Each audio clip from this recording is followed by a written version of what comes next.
The purpose of this speech is to provide information and examples of uncertainty reduction theory.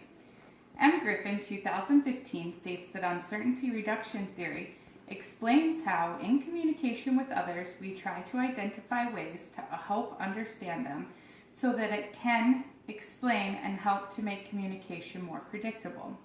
If people want to make communication easier and more comfortable with others, then they may try to observe them from a distance and use methods to gain knowledge and understanding about them.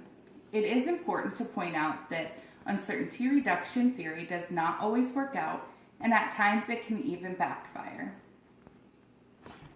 Uncertainty reduction theory was developed by Charles Berger and Richard Calabrese in 1975. When strangers meet, their primary concern is one of uncertainty. Uncertainty can be reduced by generating and confirming predictions or by constructing and verifying explanations. Within uncertainty reduction theory, there are 7 axioms and 21 theorems. The axioms and theorems provide the basis for uncertainty reduction. They also allow others to research uncertainty reduction in different types of relationships and in initial interactions.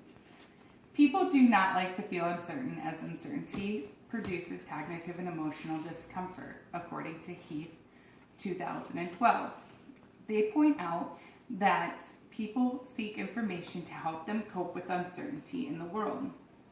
Behavioral uncertainty is when we do not understand what a person's behavior means. Cognitive uncertainty is when there is uncertainty about what the person is thinking, as well as uncertainty about the person's personality traits. There are 3 prior conditions that can produce a desire to reduce uncertainty. The first is anticipation of future interactions.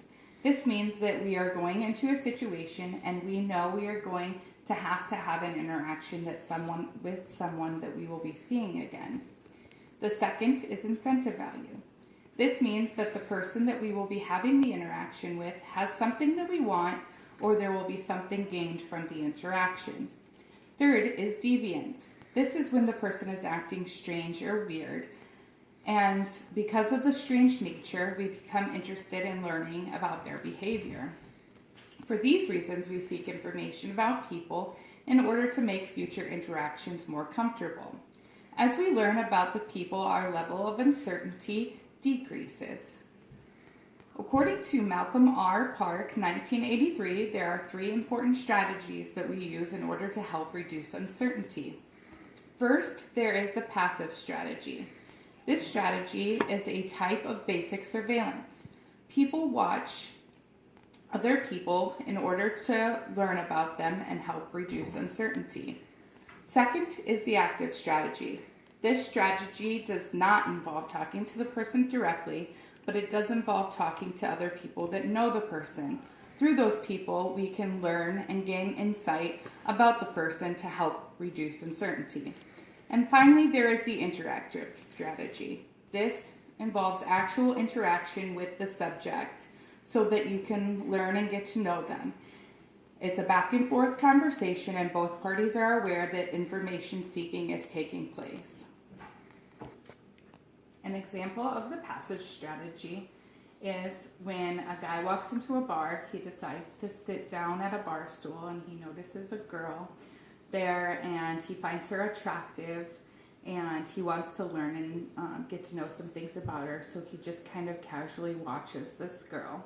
And through watching her, he can tell that she's pretty nice to the waitress, that she dresses well, that she seems funny and nice. So he can make decisions about whether or not he would like to have any further interaction with this girl.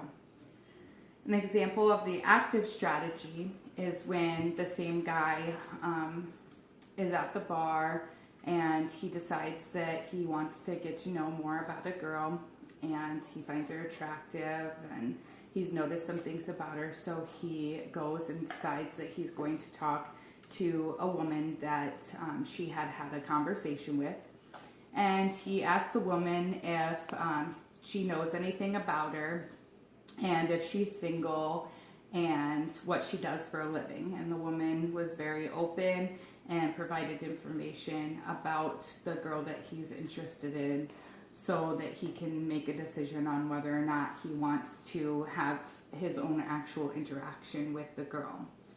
In the interactive strategy, the guy is at the bar. He's already made other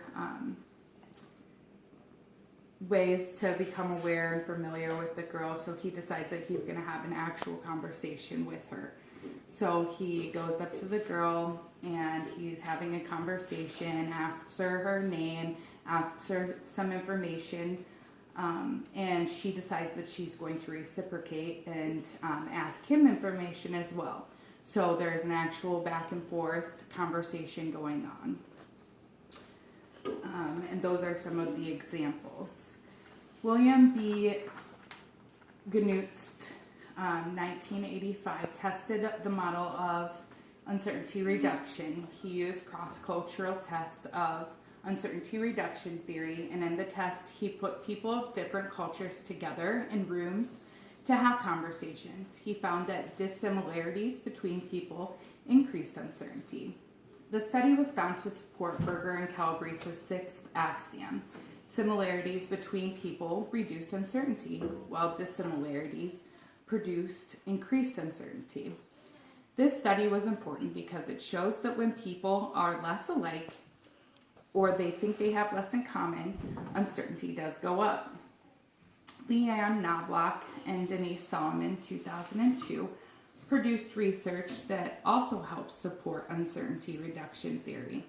Their research helps prove that the idea of uncertainty reduction in intimate relationships reduces over time, meaning that when you get to know somebody, your desire to find out more about them kind of goes down.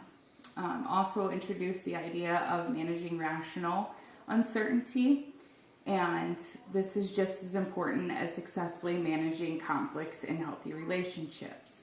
Reducing uncertainty in a relationship allows the relationship to continue with positive growth. William Douglas, 1990, looked at uncertainty reduction and how people look for information about others to reduce uncertainty. They looked at strangers' interactions while having 2, 4, and 6-minute conversations. The study supported the idea that question asking and uncertainty reduction over time throughout the initial conversations helped reduce uncertainty. During initial interaction, self-disclosure is likely to occur to the extent that the person anticipates reciprocation from one another. It also illustrates how uncertainty reduction theory can be an interactive process. There are times that uncertainty reduction theory can backfire. There are instances where you might go up to a person and you might expect them to be a kind, warm person, and they seem very not so forward, not so nice. Somebody might also find you looking at them across the room and think that it's pretty creepy. Or if you're getting information from other people about that person, it could get back to them and they might not like the fact that you're looking into them, and they might also find it kind of creepy. Uncertainty reduction theory does do a great job at analyzing initial interaction. It provides a strong basis for evaluation of the 7 axioms and 21 theorems. Using the axioms and theorems of uncertainty reduction, it can easily test the theory, and over time uncertainty reduction has been strongly supported, although there are some negatives to the theory. Uncertainty reduction can be limiting because it is not necessarily all individuals that are meeting for the first time and have a desire to reduce uncertainty and predict behaviors.